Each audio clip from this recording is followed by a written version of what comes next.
With the national hype surrounding a game that featured the past two BCS national champions, no one expected LSU to be dominated in such fashion, leaving the Tigers and coaching staff stunned. I was very confident coming in. I thought our team was going to play well. I liked our game plan in really all three phases.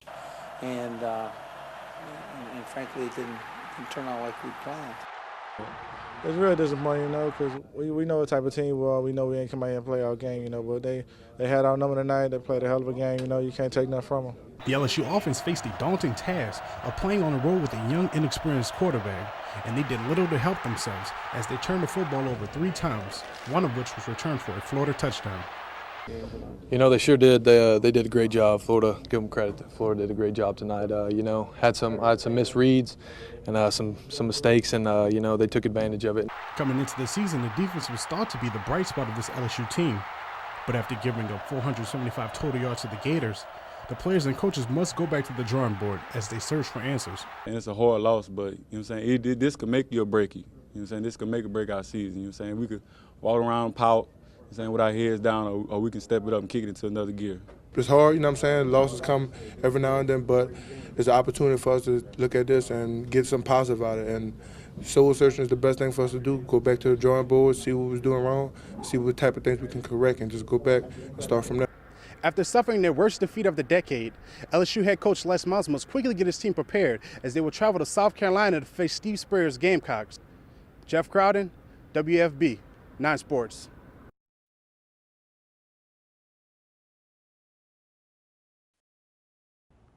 The first day of school on LSU campus is bringing news of one Tiger leaving and another one officially cleared to join the team. Former Parkview Baptist offensive lineman Carnell Ainsworth no longer with the team, dealing with personal problems after the passing of his grandfather. And freshman defensive back Craig Lawson finally cleared to join the team by the NCAA clearinghouse. Meanwhile, last practice for you. Yes, the last chance for the media to watch the LSU practice this season.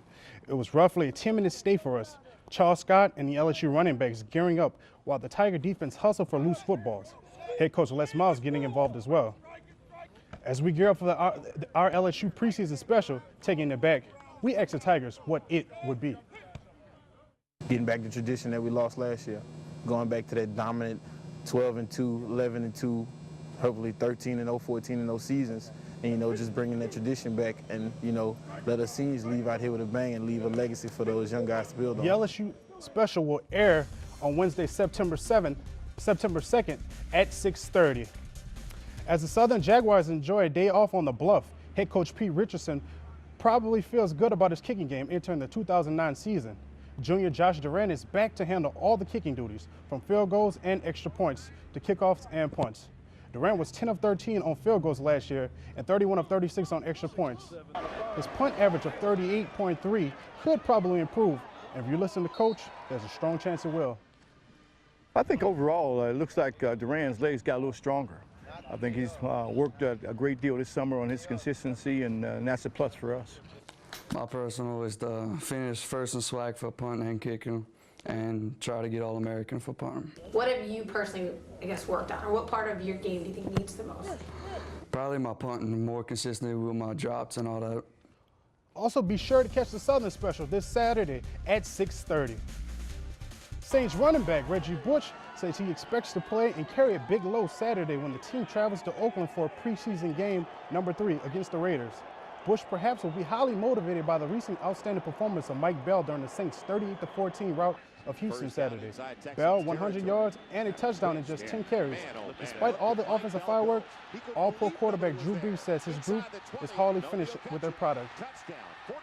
The Cincinnati game, we had a possession inside the 5-yard line, came away with no points. We had 2 today, came away with no points on one of those and kicked a field goal the other time. So we've had 3 possessions inside the 5 and gotten 3 points in the last 2 games. That'll get you beat.